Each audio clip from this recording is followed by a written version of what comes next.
Continue with chapter number 3. In this video we will discuss about common size statements. Chapter number 3 में अभी तक हमने comparative statements के बारे में पढ़ा है। इस वीडियो में हम कॉमन साइज स्टेटमेंट्स के बारे में पढ़ेंगे। सबसे पहले मीनिंग पढ़ते हैं कि कॉमन साइज स्टेटमेंट होता क्या है। Common size statements are the statements in which individual components or elements or items of the financial statements of 2 or more years are placed and then converted into percentage taking a common base. Common size statements वो वाली statements होती हैं जिसमें हम हर एक individual item को या component को या एलिमेंट को लेते हैं फाइनेंशियल स्टेटमेंट्स, मतलब या चाहे वो बैलेंस शीट हो, चाहे वो P&L हो, कोई भी आपके पास गिवन हो, हर एक आइटम ऑफ बैलेंस शीट, हर एक item of statement of profit and loss को हम लेंगे ऑफ 2 और मोर ईयर्स। आपको क्वेश्चन में 1 या 2 साल ज़रूर गिवन होंगे। That are placed and then converted into percentage, उसको हम फॉर्मेट के अकॉर्डिंगली प्लेस करते हैं। बाद में हर एक आइटम की परसेंटेज कैलकुलेट की जाती है टेकिंग अ कॉमन बेस, एक कॉमन बेस लेकर।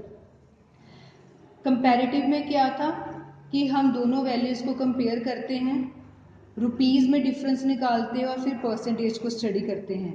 कॉमन साइज में क्या है कि हम सिर्फ परसेंटेज कैलकुलेट करते हैं और परसेंटेज में देखते हैं कितना इंक्रीज आया या कितना डिक्रीज आया। ठीक है। It is also known as vertical analysis, इसको वर्टिकल एनालिसिस भी बोला जाता है क्योंकि इसमें हमने 2 या 3 साल लेकर जो है वो स्टडी करेंगे। Then it is format of common size statement, इसका क्या फॉर्मेट है ऊपर हेडिंग लिख देंगे, common size statement of profit and loss या कॉमन साइज बैलेंस शीट, जो भी क्वेश्चन में होगा यहाँ ईयर लिख देंगे। देन पर्टिकुलर्स, नोट नंबर, पहले previous year then current year, then percentage change of previous year, percentage change of current year. Common size में हमारे पास 2 परसेंटेज होती है। कंपैरेटिव में हम करते थे एब्सोल्यूट चेंज और फिर परसेंटेज। यहाँ 2 परसेंटेज को हम स्टडी करते हैं और फिर इसमें जो चेंजेस है उसको एनालाइज किया जाता है। क्लियर है। सो कॉमन साइज स्टेटमेंट का मीनिंग और फॉर्मेट देख लिया। अब हम इसको एक क्वेश्चन के साथ डिस्कस करते हैं from the back exercise. Question number 24, prepare a common size statement of profit and loss of Hari Darshan Limited from the following information. Items are given, note number and year is given. Same वही बात, question में format बना भी हो सकता है, नहीं भी बना हो सकता।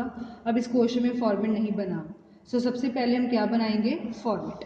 सो मैंने हेडिंग बना के रेडी रख लिया है, पहले 2018 then 2019 then percentage of 2018 then percentage of 2019। हाँ जी, रेवेन्यू फ्रॉम ऑपरेशन गिवन है, सबसे पहले लिख लेंगे revenue from operations. Then format में आता था अदर इनकम, तो अदर इनकम भी आपको गिवन है, सो लिख लिया हमने other income. Then third number पे हम करते थे टोटल रेवेन्यू। देन फोर्थ में हम लिखते थे एक्सपेंसेस। अब इस क्वेश्चन में purchase of stock in trade, change in inventories और अदर एक्सपेंस ये आपको गिवन है। सो जैसा गिवन है वैसा हम लिख लेंगे, purchase of stock in trade, change in inventories, other expenses. Then हमारे पास आ जाता था टोटल एक्सपेंसेस। टोटल एक्सपेंसेस के बाद हम कैलकुलेट करते थे profit before tax, than less tax, फिर हमारे पास आ जाता था प्रॉफिट आफ्टर टैक्स।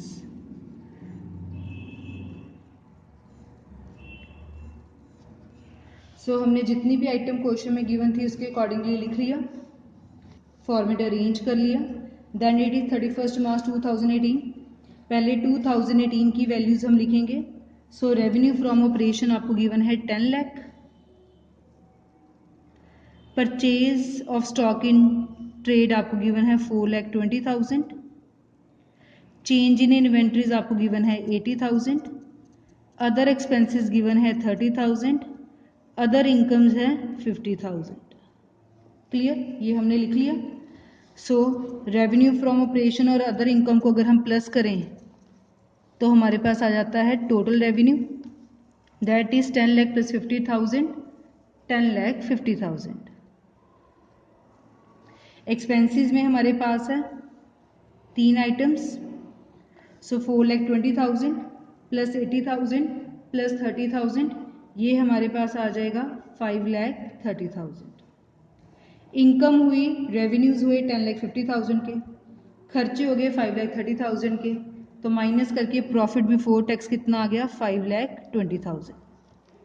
क्वेश्चन में आपको टैक्स का रेट गिवन है 50%, दोनों ईयर सेम है। सो 50%, 5,20,000 मल्टीप्लाई 50%, तो ये हमारे पास आ जाएगा 2,60,000। तो माइनस करके हमारे पास प्रॉफिट आफ्टर टैक्स आ जाएगा 2,60,000। क्लियर, अभी तक बिल्कुल सेम है जो हमने कंपैरेटिव में पढ़ा। देन मूविंग टू 31 मार्च 2019, आपको क्वेश्चन में रेवेन्यू फ्रॉम ऑपरेशन गिवन है 20 lakh, purchase of stock in trade given है 7,70,000, चेंज इन इन्वेंट्रीज गिवन है 1,20,000, अदर एक्सपेंसेस है 52,000 और अदर इनकम है 60,000। सो हमने सभी वैल्यूज लिख ली। सो 20 लाख प्लस 60,000, ये आ गया हमारे पास 20,60,000।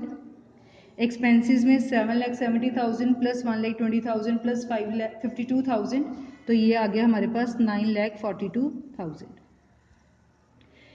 टोटल रेवेन्यू हुआ 20,60,000, खर्चे हुए 9,42,000, माइनस करके हमारे पास प्रॉफिट आ गया before tax 11,18,000, that is 20,60,000 minus 9,42,000।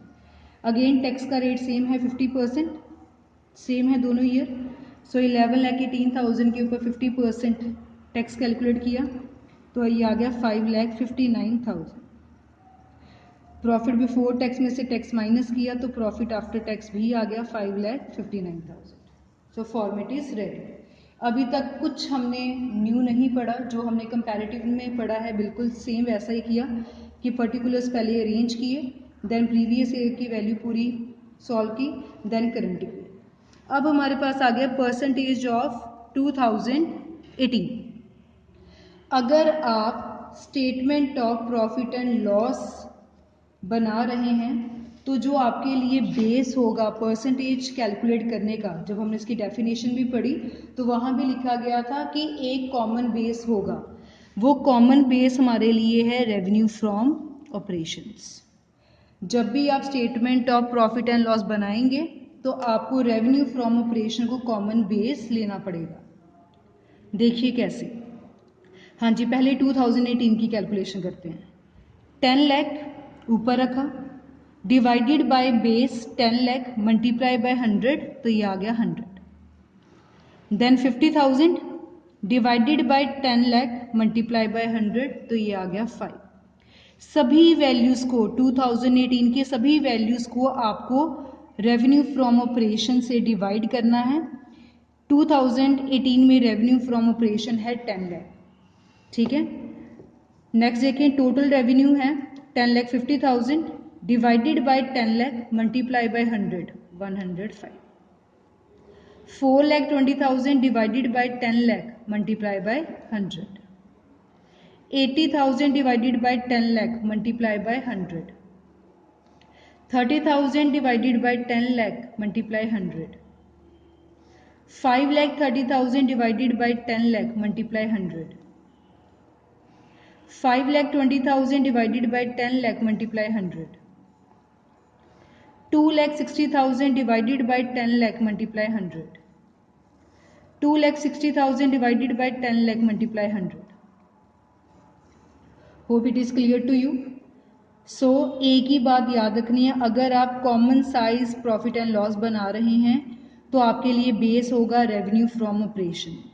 2018 में हमने सभी वैल्यूज़ को 10 लाख से डिवाइड किया और 100 से क्या किया, multiply.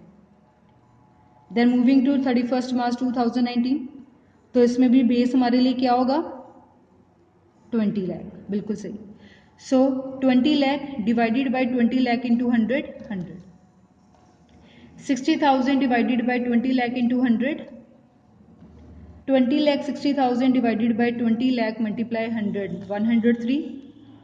7 lakh 70,000 divided by 20 lakh multiply 100,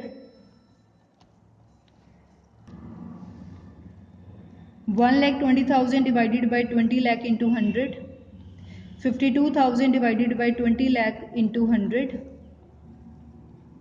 9 lakh 42,000 divided by 20 lakh into 100, 11 lakh 18,000 divided by 20 lakh into 100, 5 lakh 59,000 divided by 20 lakh into 100, 5 lakh 59,000 divided by 20 lakh into 100. Clear? So common size statement में हमारे पास एक common base होता है। Statement of profit and loss अगर हम calculate कर रहे हैं तो हमारे लिए कॉमन बेस होगा रेवेन्यू फ्रॉम ऑपरेशन। जैसे 2018 में रेवेन्यू फ्रॉम ऑपरेशन है 10 लाख, तो सभी वैल्यूज को हमने किससे डिवाइड किया 10 लाख से और मल्टीप्लाई कर दिया 100 से। सिमिलरली 2019 में रेवेन्यू फ्रॉम ऑपरेशन है 20 लाख, सभी वैल्यूज को हमने 20 लाख से डिवाइड किया और मल्टीप्लाई कर दिया 100 से।